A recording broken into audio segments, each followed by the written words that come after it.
This is the Breakfast Leadership Podcast. Boundaries or burnout, you make the choice.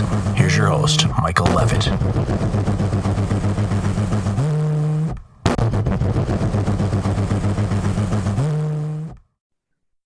Welcome back. I've got Carla Bass on the line. Carla, how are you?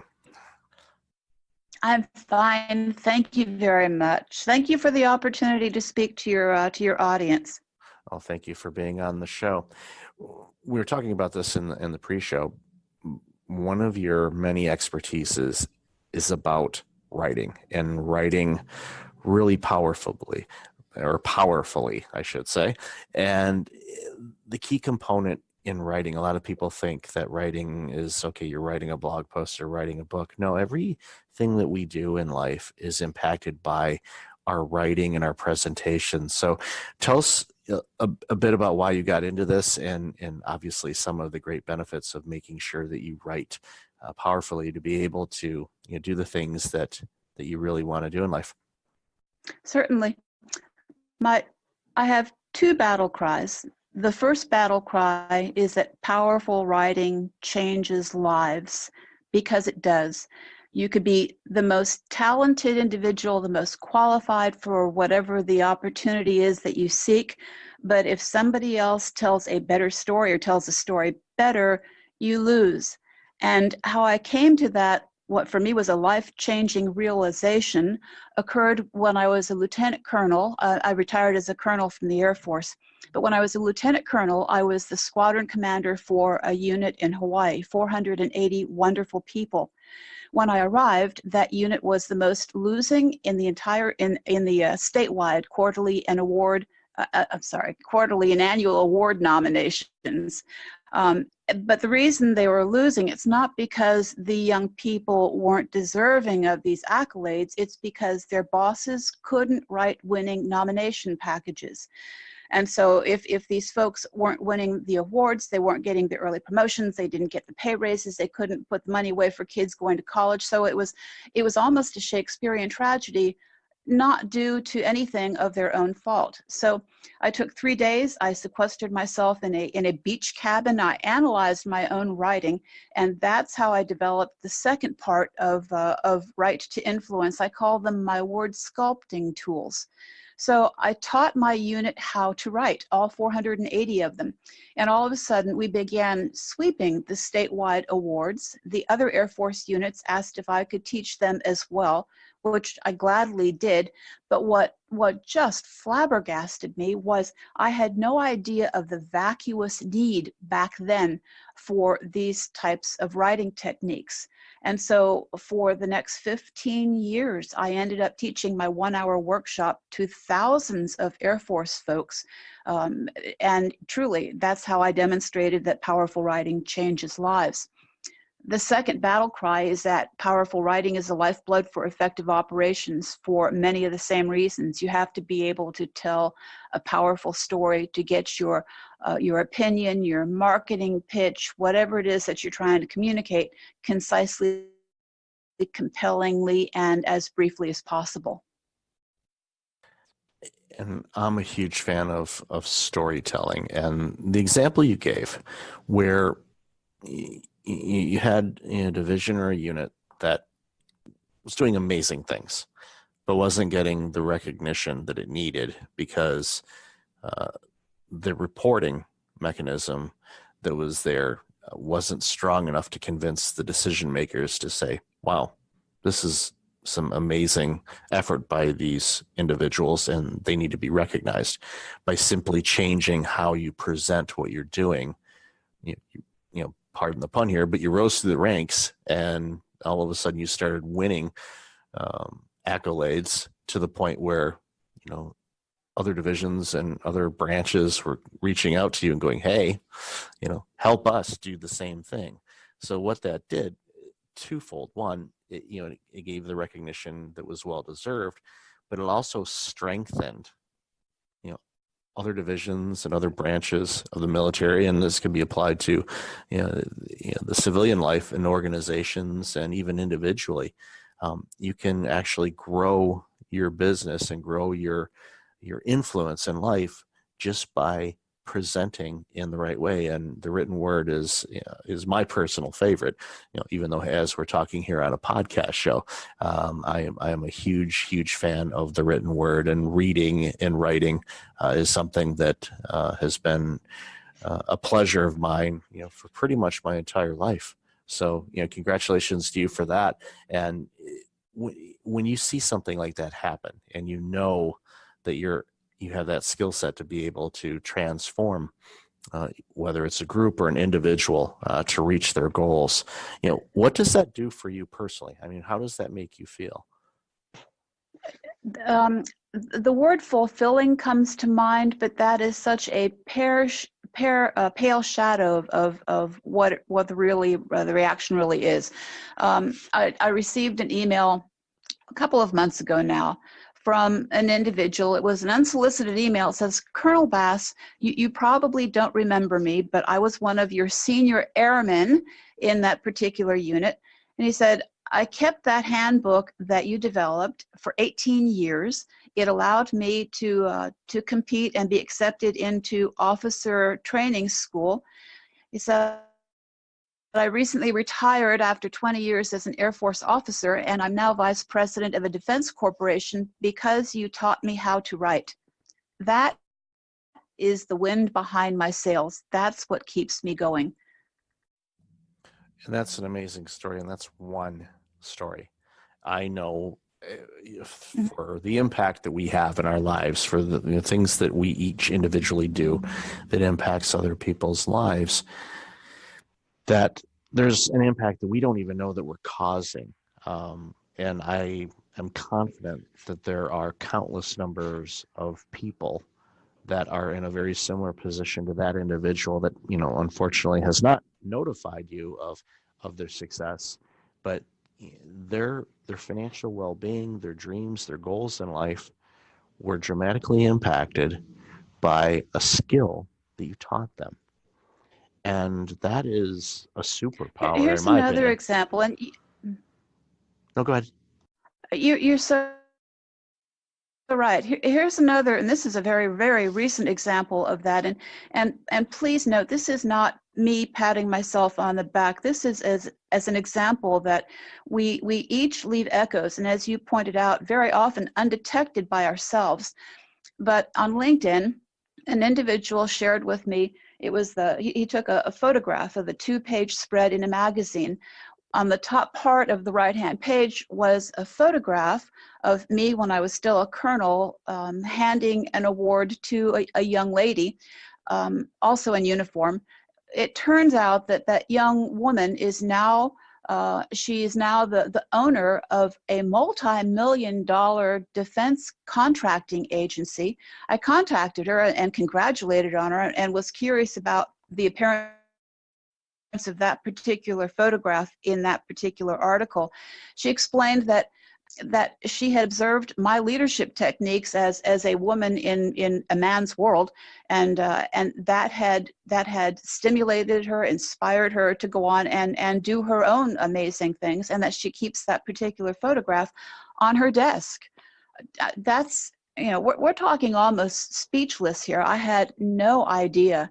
So that there's a moral lesson to that also, and that every single day, whether we know it or not, you are on. People are watching, and you have the ability to impact people's lives. So, do your best.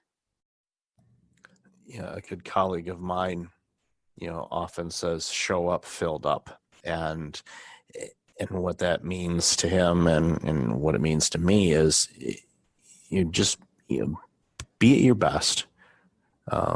The best that you can be at that particular moment. Yes, we all have ups and downs and good days and days that aren't as good, but knowing that you are potentially a role model to many people, don't let that scare you.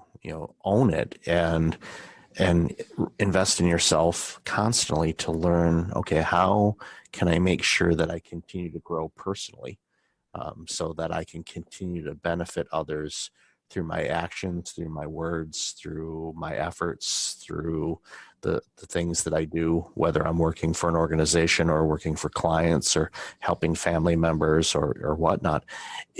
the ripple effect is huge. And like you said, you had no idea that there was that individual that has an image of you a while ago on their desk. It's like it's simply amazing. And you never met that person before, or if you did, as it was long time ago, and you would have never thought about it. And that's like, wow, that's the kind of impact that we have. And don't take it lightly, and don't be afraid of it, but own it, and really seek to improve others' lives. Because at the end of the day, the old Zig Ziglar quote, if you want to, and I always butcher this, I should print it out and keep it on my desk. Basically, how you can do well in life is, help a lot of people get to where they want to be, which is going to help you get to where you want to be. And when you have that skill, and everyone has a skill and gift. Go ahead. Yeah, that's exactly what I am all about now. That's what Right to Influence and my workshops are all about. For me, it's a calling now, because I have seen incontrovertible proof that this writing methodology actually does enable people to change their own lives. So I'm all about teaching people these skills, which are actually very, very simple to learn. You just have to practice them. It's empowering people through the use of their own words, through their own message. And all they have to learn is how to present it. And oh my goodness, the magic opportunities that can come as a result. It's so crucial. So let's talk about Right to Influence. You could do anything, and obviously you have the skills that we've talked about briefly. But what really prompted you to launch this organization, and what are some of the awesome benefits that the people you work with have seen? I know you've given a couple examples already, but curious to see what kind of impact it's causing in today's world. With all of the noise that we have, and the constant bombardment of images and messages and tweets and everything else. What are some of the great benefits that your clients are seeing by going through it? Sure. When I retired after the 30 years active duty, this Right to Influence, it's in my soul. There's just no simpler way to state it. So for 5 years after I retired, I toyed with doing something with this, but there's a huge step from a 20-page handbook that was using Air Force examples as templates to demonstrate my writing methodologies. Big difference, big jump from that to writing a bona fide book for the civilian world with corporate examples and so forth. It took me years to get around to doing that. And at one point, I was so frustrated with myself. It was either, Carla, do this seriously and get it out in print, or flush it. And I could not flush it. And to use a double negative, I could not write the book, because I had seen the benefit that it brings. And so that's why I chose this path. Another example, very recent, to answer your question about the benefits, I gave a 2-hour workshop it's called Leadership Loudon. Loudon is a county out here in Virginia. The attendees were leaders from county government and also county private-owned businesses. The response from that was tremendous. They said essentially that in 2 hours of a workshop, those who attended added thousands of dollars to their bottom lines, because they could now write to win. So this type of writing and the workshops enable people to compound dramatically the benefits that they're already bringing to people, and to expand their client base, because they can communicate what their benefits are more clearly. I teach a workshop to a client. It's a 2-day workshop that I give them in Chicago and also in New York City. The attendees are essentially young, talented millennials who have graduated and learned their technical skills, but our academic system here no longer teaches people how to write concise, crisp, compelling, and so folks graduate, even the super talented young people graduate what I describe as writing fat, not writing skinny. And so this particular client has come to me, it's now the second consecutive year, because they gained so much benefit from the workshops. And it brings up a good point, and I agree with you. The education system, and this is not a slam against the educators. I know that they're doing the best that they can, and they have to follow the curriculum that is laid out by various school boards and whatnot. But I agree with you. What is being taught today is not in alignment with what society needs, employers need. And again, we talked about this a little bit in the pre-show about with social media and attention spans and everything like that. You have to, the example you gave, write skinny and get to the point. And even in some of the work that I'm doing and helping an organization with some grant proposals and whatnot, there's this mindset of, okay, we got to fill it up with all of this fluff and this and this. It's like, you know what, here's a bullet point, here's a hyperlink to the website. They can look at it and figure out what the organization does if they don't know about us already. And from there, this is why we're asking for this grant money. This is how we're going to use it if we are successful in getting the grant. And this is how it'll benefit your community by us doing this, and get, pinpoint, and also look, for, those cues that the grant reviewers are going to be looking for in order for you to have a decent chance in winning that award. Yep. Let me share two overarching principles and then one of my writing strategies. The first overarching principle I explain as this. Imagine, seriously, right now, imagine a white rectangle. It's about 1 inch tall and 5 inches wide. That, and now inside that rectangle, put the big, bold word opportunity. Got it? The message there is that every single writer, both nonfiction and fiction, every writer is constrained by 2 items. You're constrained by the reader's time. Everybody is busy. Knock, knock, I'm busy. What do you want? Tell me quickly, I've got other things to do. And you're also constrained by space, literally often. Government forms will limit you to the amount of space that you're allocated to either give input to your performance appraisal, justify resources, whatever the message is. There's actually often a demarcated line on the area on the form. So that's all the space you're allocated. On web pages, it's the above the fold web page. So the individual, the writer who can best leverage that time and that space wins. So that white rectangle is opportunity. That's the first principle. The second principle is, given that fact, you need to not bury the golden nuggets. If you only have X amount of minutes or sometimes seconds to catch the reader's attention and make your point, the most important part of your message needs to go first, and then it's backed up with the ancillary information. People so often make the mistake of putting down all of the, let me lead you into the story, let me give you the background information. At that point, you've lost the reader. So time, space, boom, give me the important stuff up front, or I may not hang with you long enough to get to it.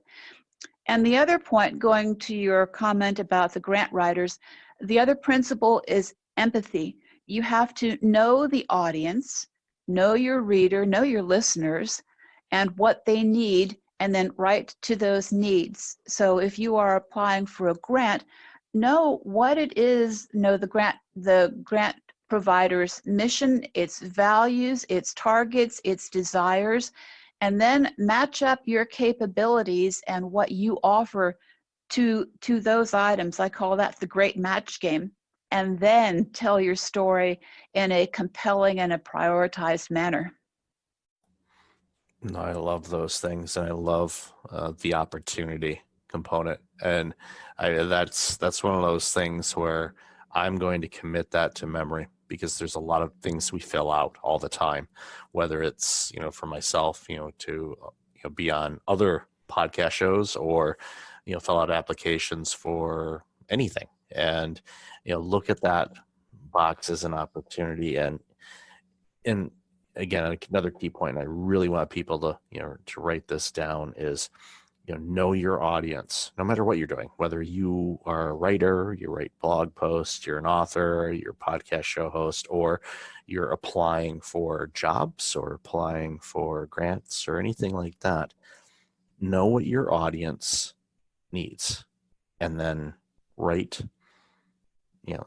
in a way that addresses those needs, because their brain is looking for that. The second edition of Right to Influence was published last month. There's a chapter in there. I really enjoyed writing this particular chapter.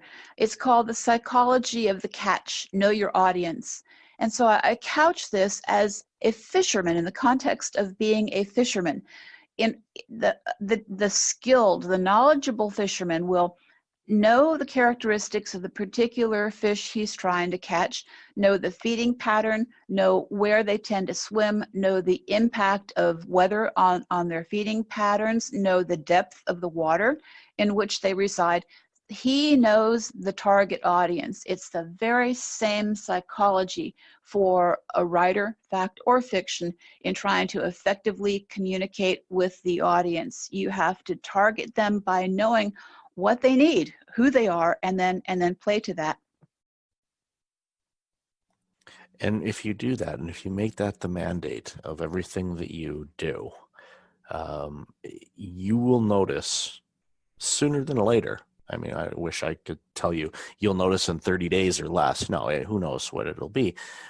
But you will notice an improvement in your success rate and what you're trying to accomplish, whether it's getting more readers, getting more listeners, getting more approvals on grant applications, getting more job interviews for writing and cover letters and resumes and things like that. Again, writing has such an impact on so many facets of life, and doing it the right way it will create all types of positive impact for you and the people that you serve. I partnered with a wonderful gentleman named Tim Newlin, Newlin. Tim is the artist who provided so many of these lighthearted caricatures there in the book.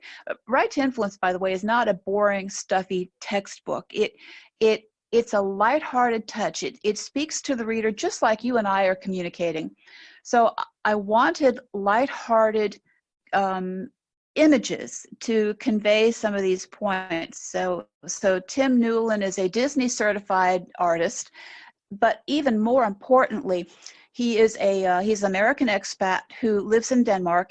His professional career, in addition to being such a wonderful graphic artist, he was, for images and cartoons and such, he was a graphic artist supporting 5 research universities in Denmark. The difficulty that scientific and technical folks have is in communicating their ideas to the boards that allocates funds for their particular projects. Like anything else, if you can't convince the money owners, the funders, of the merits of your project, you're not going to get supported. So these scientists would come to Tim, and he would provide graphic images, not cartoons, but graphic images to help convey to the funders the merits of all these brilliant ideas. And so Tim's background, his professional background, mirrored very much the message of the entire book here. You have to tell your story well and concisely in a language that the audience is going to understand. Tim told me that there are so many brilliant ideas that end up on the cutting room floor, which is kind of a tragedy for human society, simply because the individuals weren't able to convey them in concise language that communicated to the audience. Yeah, it makes you think how many great creative things, whether it was books or grant applications or even resumes of people that would be absolutely amazing to work for your organization, don't make it through because it wasn't concise and it wasn't written in a way that caught your attention. And it's those little tweaks that really make it possible for people to really reach levels that they dream about and really aim to hit. So I've loved our conversation today, and I want to know where people can find out more about you, about the book and anything else that you're working on today. Yes, my website is www.write2influence.net. They can email me at Carla, CARLA, at write2influence.net. And what I'm working on now is just continuing to get the word out there and teach as many workshops as possible. This is in addition to my day job, by the way. I still work for the federal government here, and I love that job also. So I don't sleep a lot because I have two simultaneous passions. But I guess, concluding message is that writing powerfully is essential whether you're wanting to develop and retain in-house talent or compete in large-scale award programs, either for your corporation or for yourself as an individual. Defend existing budgets, justify more resources if you have a story that you think is worth telling, or working in the occasional miracle. You can't do that if you can't write persuasively. That's awesome, and I'll definitely have that information in the show notes. And Carla, you're doing amazing work, and we've talked about it before in the show, and the impact that your work has caused in people's lives and continues to cause speaks volumes, and it really has made an impact on so many lives and continues to do so. So thank you for being on the show. Really appreciate you and all the work that you're doing. Thank you for the opportunity, and I wish your audience good luck in all that they do. Thank you. Hey, it's Michael again. Thank you for listening to the podcast. I really appreciate it. If you're like many people, you're dealing with some significant stress and possibly approaching burnout. I know how you feel. In 2009, my burnout led to a year of worst-case scenarios. I do not want that to happen to you. If you go to breakfastleadership.com, you can register for a free webinar on burnout prevention, as well as get a free checklist to have successful mornings. Start off each day the right way. Again, that's at breakfastleadership.com. Also, since you are a loyal podcast listener, I'm asking you to like, rate, and review my podcast on iTunes. I look at all the reviews and appreciate your comments, and it helps other potential listeners discover the content I have on the show. I appreciate you, and thanks again for listening.